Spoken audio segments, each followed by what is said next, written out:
Hello भाई, संतोष experiment YouTube channel में आपका स्वागत है। तो गाइस ये यूपीएस है और ये 3 से 4 दिन हो गए रेगुलर चार्ज होते हुए, लेकिन ये चार्ज नहीं कर पा रहा है। ठीक है, तो अभी इसको ओपन करके देखते हैं दिक्कत क्या है, ये चार्ज क्यों नहीं कर रहा है। ठीक है, 3 से 4 दिन हो गए रेगुलर इसको चार्जिंग पे, लेकिन ये चार्ज नहीं हो पा रहा है। ठीक है, ये चालू भी है, ये देखो।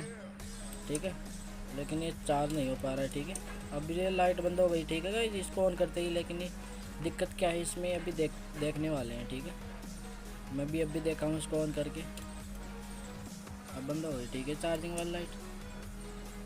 तो अभी इसको देखते हैं ओपन करके इसमें दिक्कत क्या है। ठीक है, तो गाइस जी इसी यूपीएस में वायर की दिक्कत थी, तो वो ठीक हो गई थी। ये वायर निकले इसमें, ये खराब हो गई थी। ठीक है, तो ये भी ये मोटे वायर लगाया हूँ इसमें और बैटरी को बाहर रखूँगा। ठीक है, ये गर्माता है बहुत ज़्यादा हीट हो जाता है। ठीक है, ये अभी फुल पर आ रहा है। इसकी वोल्टेज भी दिखा देता हूँ। ठीक है,